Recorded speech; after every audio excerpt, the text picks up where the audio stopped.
Hello class, this video is an introduction to William Shakespeare's tragedy of Macbeth.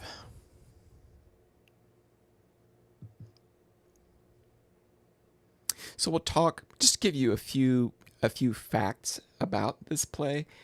Its first appearance in print was the first folio of 1623, which several years after Shakespeare's death.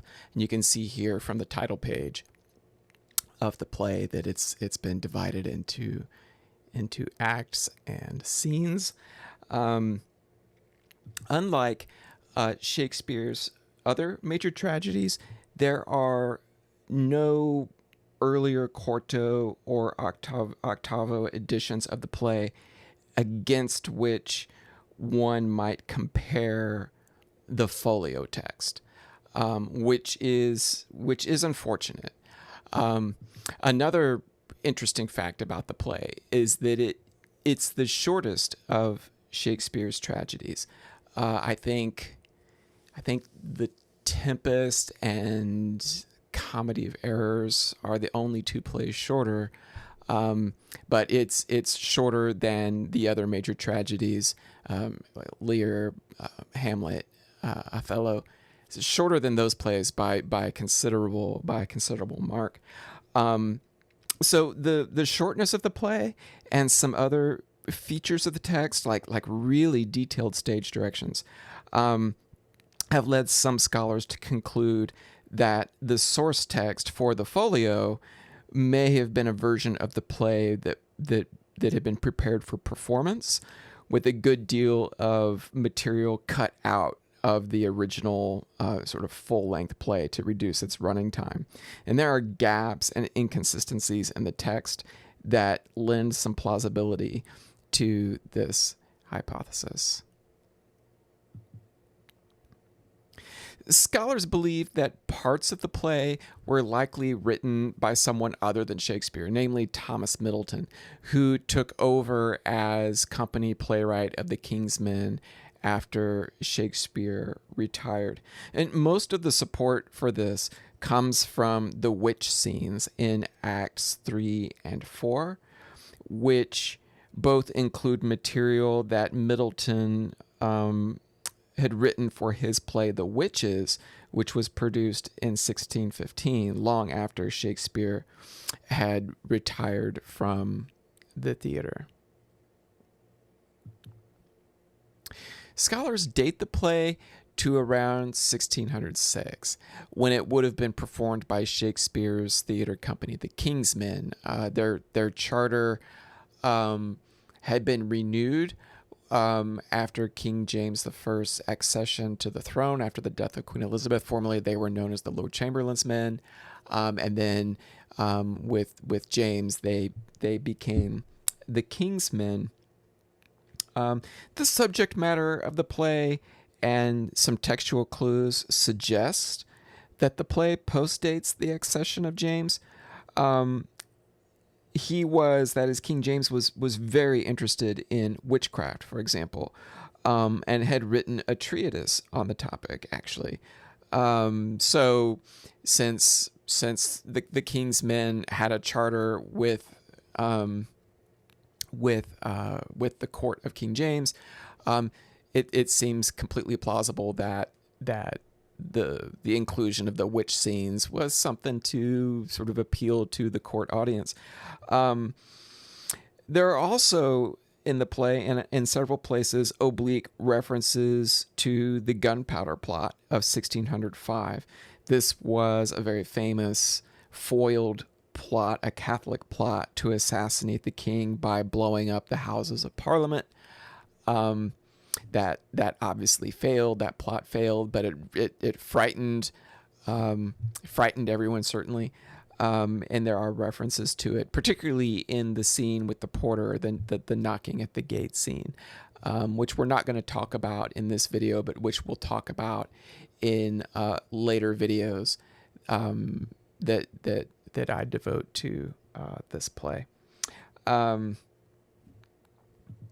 So Macbeth is adapted from Raphael Holinshed's popular history, The Chronicles of England, Scotland, and Ireland of 1577. Shakespeare may have used an edition that came out a little later than this in the 1580s.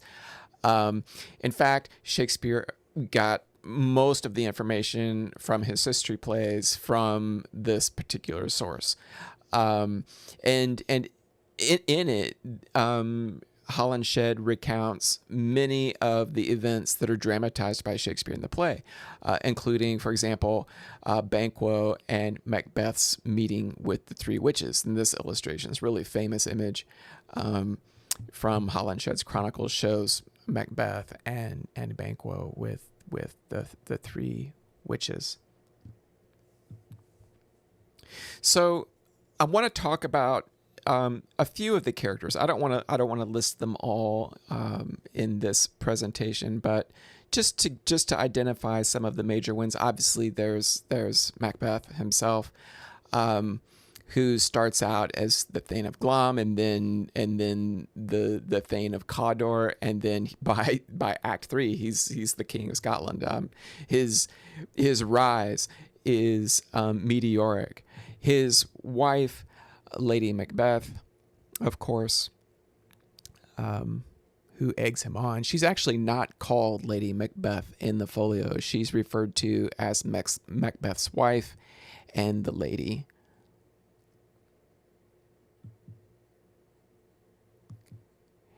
Then there's Banquo and his son, Fleance. And then, of course, Duncan, the King of Scotland, whom Macbeth kills. And then he has two sons. The elder is Malcolm, Prince of Cumberland, who will eventually become king at the end of the play. And then his younger brother, Donalbain. And then there are some other Thanes, or warlords, Scottish warlords. Macduff, the Thane of Fife, is one of them. Another one named Lennox. Ross, who frequently plays a kind of messenger role in the play. And then an Englishman named Seward, the Earl of Northumberland, who leads the English soldiers in an alliance with the Scots to overthrow Macbeth in Act 5 at Dunsinane. Several of these characters do not make it to the end of the play. So Duncan is killed right away, followed by Banquo, and then Lady Macbeth, and then, of course, Macbeth is killed by Macduff in Act 5. There are attempts on the lives of Fleance and Macduff's family, his wife and his children, are slaughtered. So there's quite a lot of death in the play. And at the center of all this are the most mysterious characters, the Weird Sisters, or the three witches. So there are, of course, many other characters I haven't mentioned here. But these are the main ones, and I'm just listing them here because they're going to come up in my summary of the play, and then later when I talk about some specific scenes. Got some scenes. My background scenes come from the Bayeux Tapestry, which records the Battle of Hastings, which you see here is the Battle of Hastings, 1066, the Norman conquest of England. Events shortly before the events of this play take place. So the tragedy of Macbeth is divided into 5 acts, and I think it's a total of 27 scenes. We've got quite a few scenes in Act 1. This is a very, very fast-moving play. Things happen very quickly. Many of the scenes are quite short. Act 2 has 4 scenes. Act 3, 6. Act 4 has 3 scenes, and then Act 5 has 7. So what I'm going to do is just, because we're going to be using this play to do so many different things this semester, I think it would be helpful to have a scene-by-scene summary of the play. So we'll start with Act 1 and Scene 1. This is a very short scene. I think it's maybe a dozen lines. The Weird Sisters gather and prepare to meet Macbeth. So the witches are the first at least in text, are the first characters that we see on stage. I've seen productions where the Weird Sisters appear alongside these battling Scotsmen. You know, there's a big civil war going on, but in my mind, anyway, they appear alone and apart from the battle. Scene 2 of Act 1, Duncan, King of Scotland at this point, suppresses a rebellion led by MacDonald. And MacDonald has some allies, the Thane of Cawdor and the King of Norway, and both of them are defeated by Macbeth, who's the Thane of Glam. And so he emerges as this great heroic figure in the second scene of the play. And Duncan, Cawdor is captured, and Duncan sentences him to death and transfers his title to Macbeth in appreciation for what Macbeth has done to support him. Scene 3. Meanwhile, Macbeth, who's not there at the moment, and Banquo encounter the Weird Sisters, and they predict that Macbeth will become the Thane of Cawdor and eventually king. Banquo is told separately that his descendants will later succeed Macbeth, and that becomes a source of tension later in the play. The first part of this prophecy is confirmed when Ross arrives on the scene after the witches depart to inform Macbeth that Duncan has in fact made him Thane of Cawdor. And so Macbeth is like, wow, it's true what the witches have said. It's all happening, which of course gets him thinking about the throne. In scene 4, Duncan congratulates Macbeth and announces his succession plans by giving his eldest son, Malcolm, the title of Prince of Cumberland. This is concerning to Macbeth because it's throwing an obstacle in the way to his route to the throne. And to celebrate their victory and Macbeth's promotion and Malcolm's elevation, Duncan proposes a feast at Macbeth's castle in Inverness.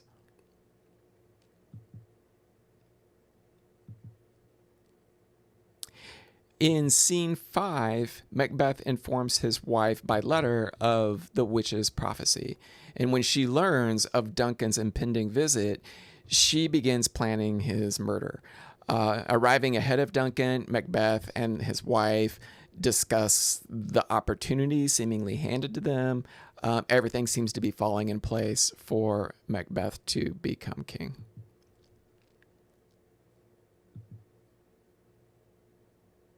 In scene 6, Duncan arrives and is greeted by Lady Macbeth. Really lovely lines at the beginning of that scene I'll talk about in another video. Scene 7, during the feast, during the party, Macbeth loses his resolve to assassinate Duncan. And this infuriates Lady Macbeth. She challenges his manhood and she urges the necessity to act, and she succeeds at stoking his ambition. And then they plan how to get it done, and that's how Act 1 closes. So Act 2, the opening scene of Act 2, this is after the feast. Macbeth and Banquo meet and avow their solidarity, though Macbeth does not reveal his intent to murder Duncan. And Banquo, for his part, avoids getting too deeply involved in Macbeth's plans. The scene ends with Macbeth contemplating the enormity of the crime that he's about to commit, and Lady Macbeth sends the signal when Duncan's chamberlains, his servants, have been drugged, and it's time for them to execute the plan. We don't actually see Duncan's death on stage, but scene 2 begins. Duncan has been murdered, and then Macbeth is horrified, and he recounts his actions to his wife. And she stages the scene to cast suspicion on Duncan's servants, who are drugged and asleep. And when everybody wakes up in the morning, it's going to look like they did it. And as they clean up and ready themselves for bed, they hear this ominous knocking at the castle gate. Very, very famous scene. Made famous by the 19th century critic Thomas de Quincey, who wrote an entire essay about that one that one moment, the knocking at the gate. Scene 3, two Thanes, Macduff and Lennox, arrive at Inverness for an audience with Duncan, but find him, obviously he's been murdered. Macbeth, in a passion, kills the two servants that they had framed the night before, pleading loyalty to Duncan as his cause. Fearing that suspicion may light on them as Duncan's sons, Malcolm and his brother Donalbain flee Scotland, and one goes to Ireland and one goes to England. I think it's Malcolm who goes to England. Scene 4, Macduff and Ross discuss these ominous events, and then at Scone, Macbeth is crowned King of Scotland.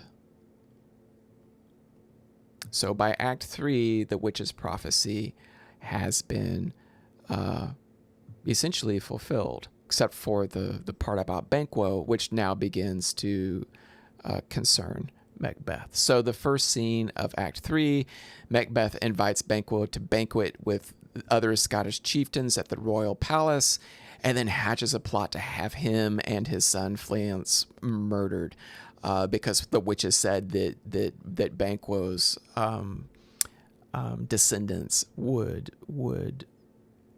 one day come to power.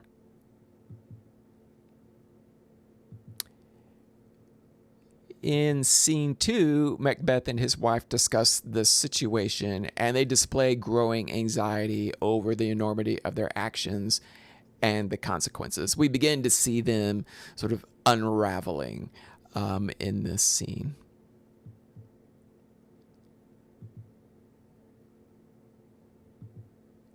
Banquo is murdered in scene 3, but Fleance escapes, much to Macbeth's disappointment.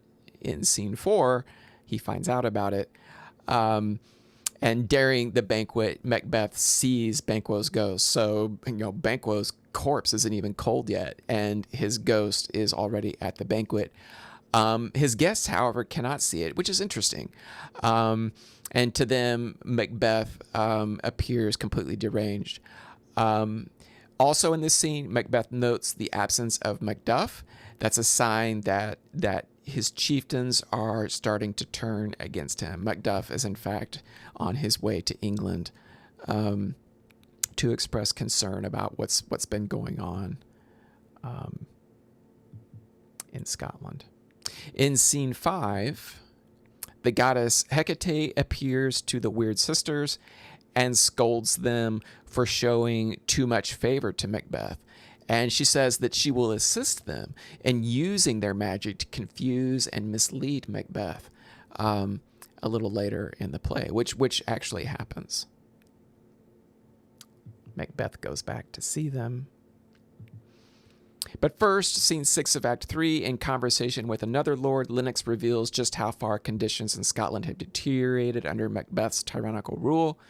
And this is where we learn that Macduff has gone to London to join Malcolm, Duncan's eldest son, the Prince of Cumberland, in petitioning the King of England for assistance in overthrowing Macbeth. And that will be a successful embassy. So moving on now to Act 4. In the first scene of Act 4, Macbeth returns to the witches, seeking assurances of his life and royal lineage. They offer these really ambiguous, riddling prophecies that Macbeth completely doesn't get. It's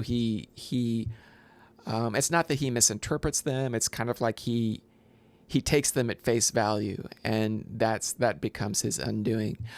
He learns that Banquo's descendants will ascend to the throne of Scotland. This is important because King James I could trace his lineage back to Banquo. Another reason why this play really would have appealed to the Stuart court audience in 1606. After the witches depart, he is told that Macduff has gone to England to muster opposition forces, and Macbeth flies into a rage and then orders the slaughter of Macduff's wife and children at his castle in Fife. which is just horrible. And we get that in scene 2. Macduff's castle's attacked, and then his wife and children are killed. And then in scene 3, the action shifts to England, a really long, kind of drawn out scene where Malcolm, who's very cautious of Macduff's motives, tests his loyalty, this really long conversation. And then they succeed in forming an alliance with Seward, the Earl of Northumberland.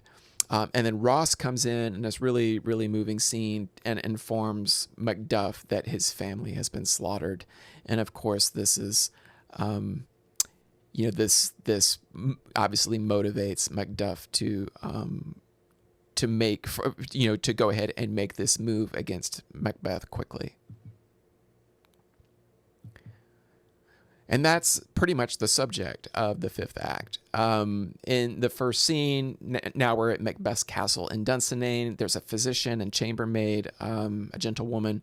They discuss Lady Macbeth's apparent madness. She's sleepwalking and muttering strange things. In scene 2, Lennox and other Scottish chieftains gather and they prepare to meet up with Malcolm, Macduff, and Seward at Birnam Wood near Macbeth's castle in Dunsinane.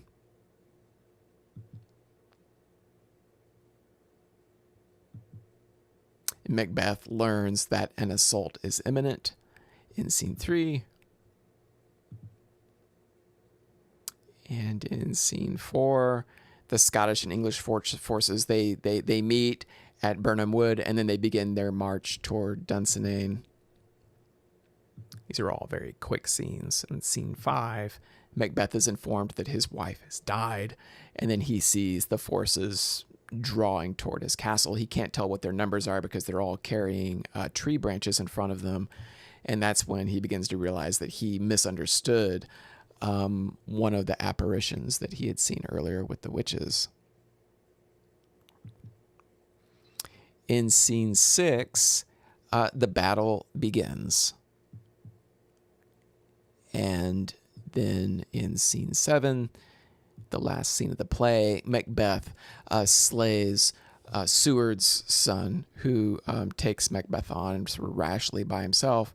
And then Macduff appears and defeats Macbeth and chops off his head.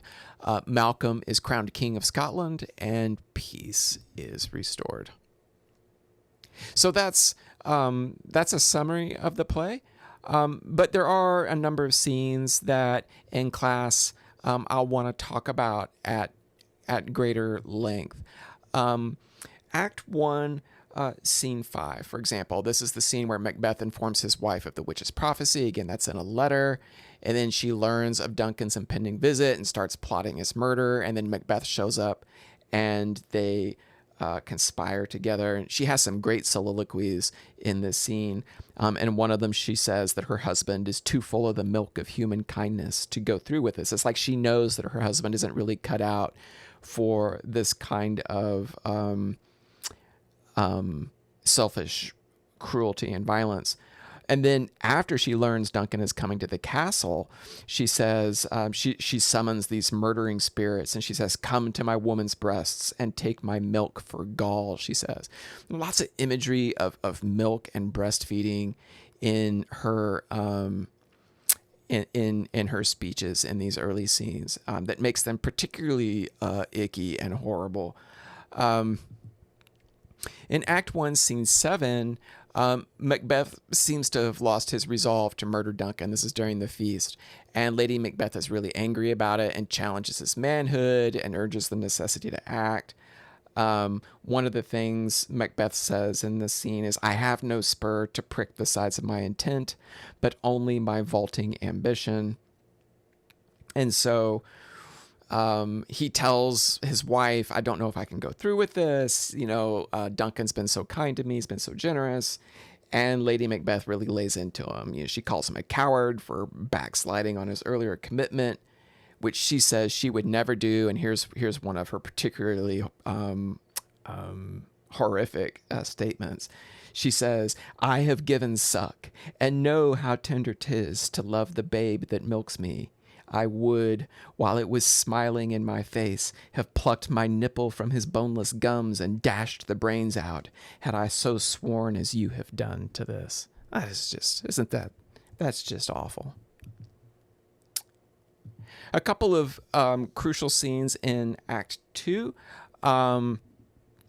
Lines 32 to 65. This is a lengthy soliloquy from Macbeth. He's waiting for Lady Macbeth to give him the signal that it's time to kill Duncan. This is "Is this a dagger which I see before me?" speech, and he's contemplating the enormity of this murder, and you get the sense that this is the point from which there is no going back in the play. Act 2, Scene 2. In this scene, Macbeth recounts the murder of Duncan. It doesn't happen on stage, and the two chamberlains that have he hasn't murdered them yet, but they've been drugged and they're going to be framed. And despite Lady Macbeth's reassurances, he already feels remorse and horror and guilt. He's got this great passage where he says, "Will all great Neptune's ocean wash this blood clean from my hand?" And he says, "No, this my hand will rather than multitudinous seas incarnadine, making the green one red." So the seas cannot wash the blood from my hand. Instead, my hands are going to turn the entire ocean red. And this theme of bloody hands is carried through the rest of the play. In the opening scene of Act 5, Lady Macbeth is wandering around the castle, rubbing her hands together, talking about how she smells the blood and she can't get the blood off her hands. "Out damned spot," she says.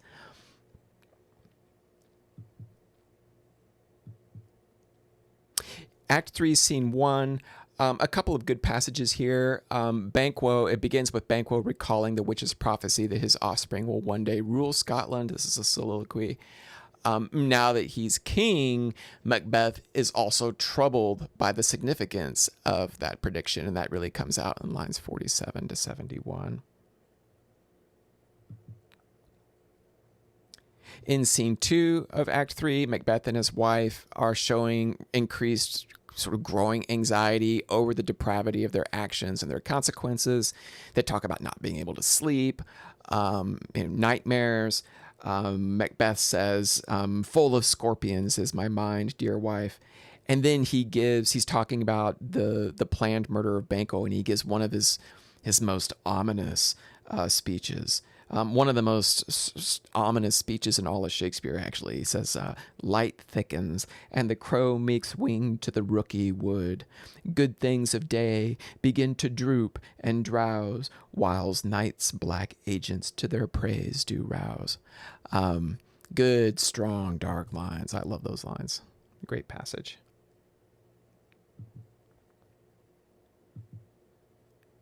In Act 4, a scene we'll talk about, unaware of the significance of Macduff's absence, Lady Macbeth, not Lady Macbeth, Macduff's wife accuses him of abandoning his family and tries to console their son, and then they are both killed when Macbeth's forces raid the castle. And I think it's worth looking at that entire scene, in particular, the conversation between the mother and the boy before he's killed.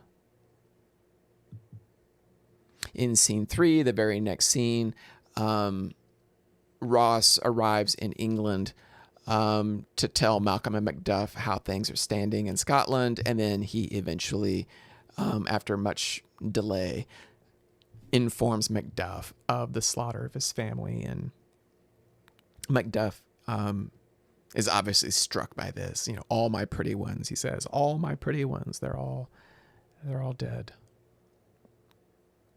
All my chickens." Act 5, Scene 1. This is at Dunsinane, and this is the scene, I've mentioned it earlier, where a physician, the doctor, and a gentlewoman discuss Lady Macbeth's apparent madness.